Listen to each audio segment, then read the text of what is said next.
Hello everyone and welcome to another episode of Runeterra Report, Mastering Runeterra's weekly podcast, filling you in on everything you'll need to know for the upcoming week of Runeterra at a breakneck pace. I'm your host, DarwinTheory, NA Masters player and two-time Seasonals attendee, here to guide you through the meta for the last week of November and the start of December 2022. Without any further ado, let's dive right in and explore what you'll have to keep an eye on for this week of Runeterra. Perhaps even more dominant than it was last week, Red Gwen stands tall moving into the month of December. While your matchup against the suddenly very popular Kayn Vayn is slightly less than optimal, it's most definitely winnable. None of your matchups with 200 plus games in the last few days at the time of recording are at lower than a 48% win rate, and Jinx Lulu, Plunder, Pantherus, and Celesbians are the only really scary matchups you're likely to find on ladder.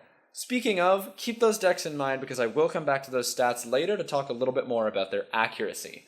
Techs are still being tried with each passing day, and my favorite options this week are 1 or 2 copies of Hate Spike, Ionian Hookmaster, and Burgeoning Sentinel. Hate Spike gives you some more very solid anti-aggro capacity, which this deck wasn't lacking to begin with, and despite Hookmaster's nerfs, the weapons that it provides are fantastic in conjunction with Gwen. As I've said previously, this deck has the highest room for skill expression of nearly any deck in the meta. Between the deck building flexibility and the very even matchup spread, this is the best deck for skilled players to climb with as far as I'm concerned. That being said, the rising star of the week is undoubtedly Kayn Vayn. With a colossal spike in play rate, this deck is quite possibly the best Demacia list in the game and makes up 10% of the meta. A true Shadow Isles killer, you mostly fall short to aggressive decks or to those with very efficient removal. Elusive's Ginny and Annie TF are by far the worst news, but you have plenty of other matchups that are between 55% and 65% in your favor. With particularly small sample sizes, 2 copies of Demacian Steel and 1 copy of Utter Devastation are winning games at absolutely astonishing rates. They could very well be too inconsistent. Again, these are 100, 200 game sample sizes, but it may be worth experimenting with those additions to see if those stats are just fake hype or if there's something real behind it. Other than that, I would go with the same recommendations as the previous mentions of this deck in Lunari Cultist, Silence and Suppress, Ranger Knight Defector, and Fishfight. Kayn Vayn Fiora Piltover is also very much viable, but it might be time for those players to give this new Vayn brew a try and see how they feel. The two decks have been competing for a while, but Vayn Kayn finally seems to be pulling away as the best Vayn list in Runeterra. And still staunchly refusing to let their bad matchups kick them out of the meta, the Elusive Critters, Teemo and Zoe, still have quite a few solid matchups remaining that are keeping them more than relevant. Shadow Isles control decks and the 2 most prevalent Annie decks can cause major headaches, but otherwise, this deck's matchup spread has most definitely redeemed itself, with nearly all of its winning matchups being 55+% skewed in the deck's favor. The popular resurgent Kayn Vayn is a favored matchup, which is a big point in this deck's favor. The tech of the week for me is a single copy of Fizz swapped out for one of your Teemos. While only played in 15% of this archetype's lists, 1 copy of the title Trickster is enough to spike your win rate by 5% or more based on stats alone. While the deck's polarizing matchup spread does make certain control or fast aggro matchups miserable, those decks are getting weaker in my opinion, and it's still a very good choice to climb with Elusives in the current meta. And everyone's favorite card sharp and kindergartner, that's Twisted Fate and Annie, continue absolutely crushing their winning matchups, making up for some of the bad matchups with some win rates that just look unfair in your favor. While the deck's matchup spread is far from infallible, there's just something beautiful about crushing both Elusives and Kayn Vayn at a 55+% clip. You also do beat Red Gwen, albeit less decisively, meaning that the top 3 play rate decks in the game are all decks you're happy to see against you. Just try to avoid Shadow Isles control if possible. You beat up Nora Vagar, which, most decks beat up Nora Vagar, but otherwise it's almost universally bad news to deal with these slower-paced spooky region decks. I've mentioned before that I'm still unsure how to feel about 1 copy of Katarina, but those running 1 copy of Misfortune instead do perform at an excellent rate. It definitely puts a more aggressive spin on the deck, but in matchups where Misfortune can't be punished easily, you love to see the impact she can make on the board. With equally low play rates, Spellslinger and Loaded Vessel are potentially high impact cards, though you wouldn't ever want more than 2 of either of them. Anti-TF Ravenbloom is without a doubt a meta call, but it's undeniably an effective one right now for those who enjoy the playstyle, as you can take on the top 3 decks in the game and feel good about your matchup every time. And as we'll see shortly during everyone's favorite segment of the show, the fantastic name, If You Know, You Know, I'm not actually the biggest fan of many of the Shadow Isles control decks running around the meta right now. A lot of the winning matchups are low value since they're decks that are losing steam, and there are an unfortunate amount of sub 40% matchups for all of these decks. I don't believe that beating discard aggro, elusives, and the 2 Annie decks is enough to make up for a matchup spread full of red, but that being said, I do think the best deck for this purpose, if you want to play it, is Trundle Tryndamere Field Rush. You defeat all of the other popular Shadow Isles control decks quite handedly, and you have an absolutely unfair matchup against elusives. Losing to the other 2 most popular decks by huge margins is a troubling sign, but this is most certainly the strongest of the Shadow Isle control brews, and the one that I'd recommend the most if it's your style. There are many inclusions with very small pick rates that perform very well, but my number 1 favorite in this deck would have to be Commander Ledros. A single copy of Ledros, combined with the standard 1 of Atrocity that's already run in the list, means that you can absolutely threaten to end a game even if you don't draw the deck's namesake spell, Field Rush. I also think that this is a very solid meta for the box, and as I said last week, the buffed Troll Scavenger should not be slept on. Shadow Isles control players, if you're adamant about sticking with the archetype, this is the best version of it right now.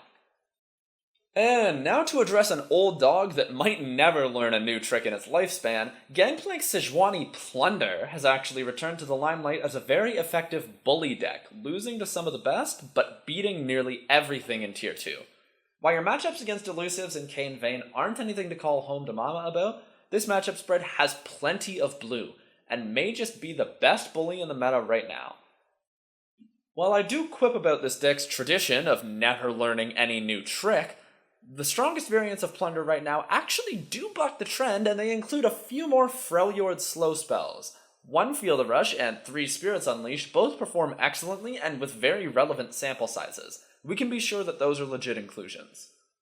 The old classics, Monster Harpoon and Crackshot Corsair, do seem to be making a resurgence in the list as well, with 2 Harpoon and 3 Corsair looking to be the best choices.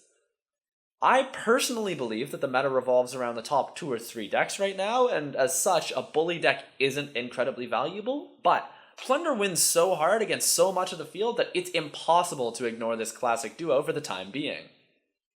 And so, with only 6 decks behind us in the rearview mirror, it's already time for everyone's favorite segment, the Radioactive Hazard Pile. If you know this pod, you know that this is where I feature the bait decks or meme decks that are a great way to throw away some LP if climbing is not your goal. You may be shocked that I've skipped over so many decks before this segment, but you'll be a lot more shocked when you realize how many decks I've chosen for the pile this week. On the pile, I have, deep breath, Annie Jin, discard, Nora Vagar, Seraphine Victor Shadow Isles, Heimerdinger Jace Shadow Isles, Echo Jinx, Talia Ziggs, Celesbians, and Trundle Timelines. I know, that's a lot of decks. Let me explain myself before you come for me with the torches and pitchforks. I'm of the opinion that the current meta revolves very heavily around Elusives, Red Gwen, and Kayn Vayn. The matchups that a deck has against those 3 are critically important, since they single-handedly make up over a quarter of the meta at the time of recording. Early on in the patch, we saw plenty of discard and Ginny.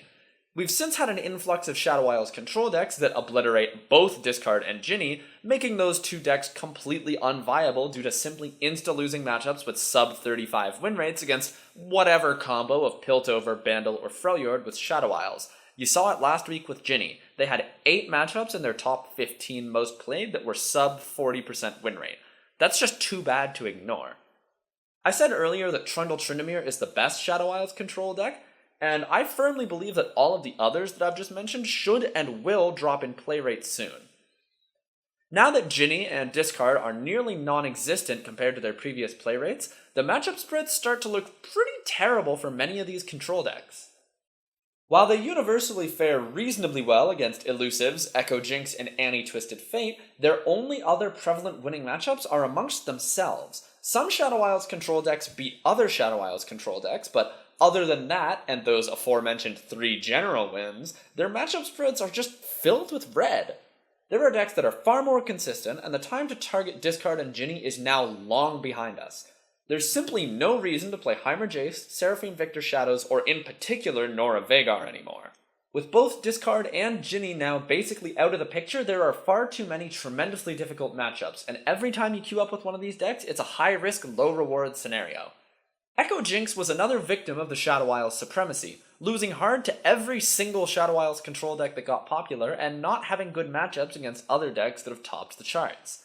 Talia Ziggs gets absolutely run through by all three of the top dogs in the meta. Celesbians can no longer target, discard, and Ginny, and so they only really enjoy playing against Red Gwen and Talia Ziggs amongst a sea of red matchups. And finally, Trundle Timeline suffers the same fate as Talia Ziggs, facing tough matchups against all three of the dominant decks in the meta.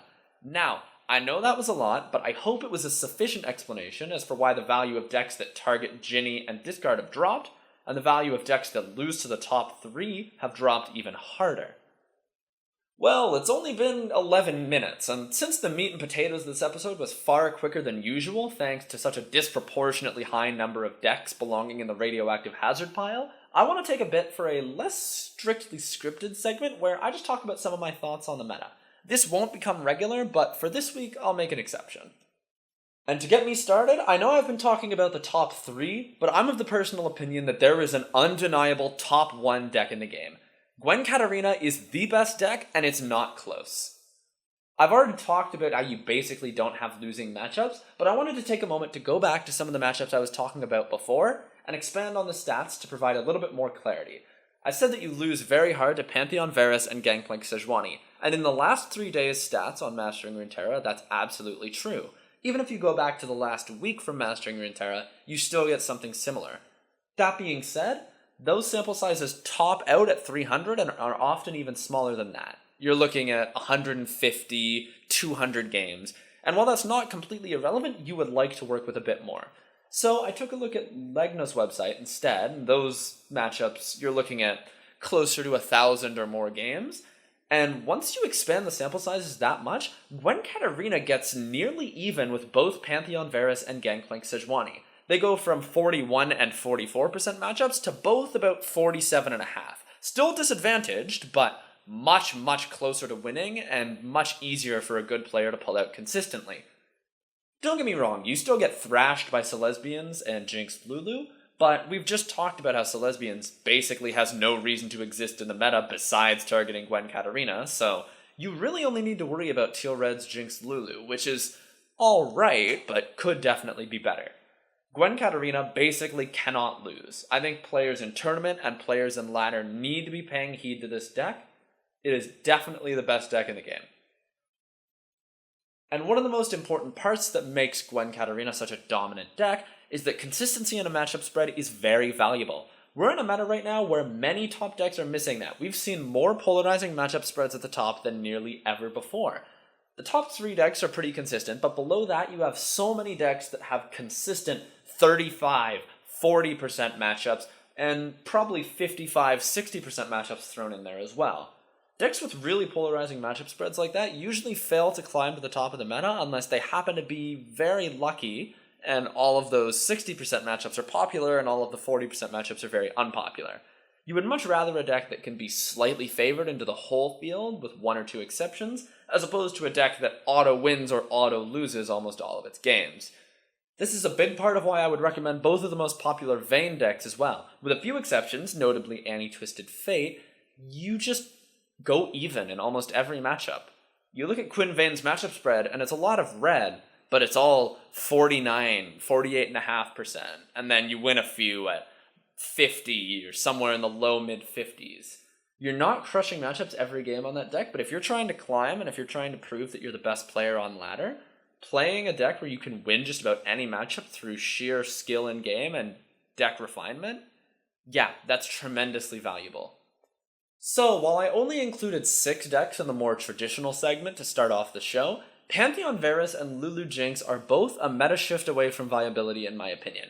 Pantheon Varus has been getting better and better each week. The only reason I didn't make a segment about it this time is because it would be the exact same thing I've been rehashing for the last month.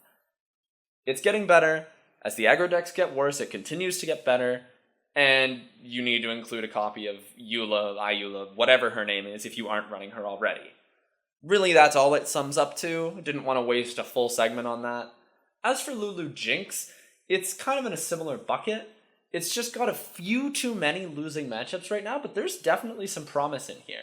The fact that you can genuinely thrash both Elusives and Gwen Katarina is huge. You just need a few less red matchups in there, or maybe just swing them in a few percentile points into the positive. Once you're looking at 47% matchups, then it's fine to lose. It's at least playable. But right now, it's just a little bit too polarizing. It just almost falls in with the rest of the crowd, the same reason that Echo Jinx isn't good. And the very last thing that I wanted to talk about in this little unscripted segment is more geared towards tourney players. I generally try and keep this podcast more oriented towards ladder, but this specific point is just too important for me to pass up on. The top 3 decks in the meta cover each other. That's part of what makes the list of the viable decks so short this week, because Elusives, Gwen Katarina, and Kayn Vayn all serve to cover each other's matchup spreads. It's very, very hard to build a lineup that can efficiently target 2 out of 3 or 3 out of 3 of those decks. We've seen, particularly in recent memory, how strong a counter lineup can be if the top decks all share a weakness. For example, the last North American seasonal, Floppy Mudkip took that home with explicitly a counter lineup. He didn't play any of the top 3 decks, he just ran stuff that would counter 2 of the top 3 decks and look to ban out the third one, and it worked wonders. I actually brought a very similar lineup to Floppy Mudkip in that same seasonal, targeting Fiora Pantheon and Nami Lee Sin, and went 7-2 in open rounds, which far outclassed my first seasonal's performance many seasons ago, where I didn't run a counter lineup. When you're able to run that, that gives you a real fighting chance, but when that's completely choked out of the meta by the fact that your top 3 decks all cover each other, stuff gets really scary really fast. Tournament players, if you want the easiest, most effective way to make an impenetrable lineup, just combine the top 3 decks. You'll find success, believe me. Alright, I appreciate you indulging me in that little unscripted segment there. I promise we'll ideally be back to a more normal formula for the podcast next week when I have more decks to talk about that don't have a bunch of 40% win rate matchups. Well, everyone, that'll be just about everything for this week's Runeterra report here on Mastering Runeterra. Thank you so much for tuning in and listening right till the end. If you have any questions or concerns about the podcast, especially with an episode like this where I made some pretty controversial statements, please feel free to hit me up through the Mastering Runeterra Discord server or personally at DarwinTheory9305. Massive shoutouts to MasteringRuneterra.com for making this happen, as well as every individual affiliated with the site who helped me piece together the data that I needed for this podcast. Other special shoutouts go to the folks behind LOR.GG, as well as Balco's and Legna's websites. Gathering data isn't easy, but when I can cross-reference with such reliable sources, it's a massive help to make sure that I know that what I'm talking about is correct. The folks at Mastering Runeterra post quite often, so if you aren't already a regular, I'd highly recommend you swing by and see what's in store. We've got meta tier lists, matchup spreads, and a best of 3 ban helper for all you tournament players out there. All updated every few hours to ensure that we've got the best data out there. We also have articles posted by top players who know their stuff nearly every single day, so you'll be sure to find something you like no matter where you look. This has been Darwin Theory, and on behalf of everyone at Mastering Runeterra, I'd like to thank you so much for tuning in and wish you all a successful week of laddering. I hope to see you next week when hopefully something new comes out of the woodwork to strike down this new meta trifecta. Happy climbing!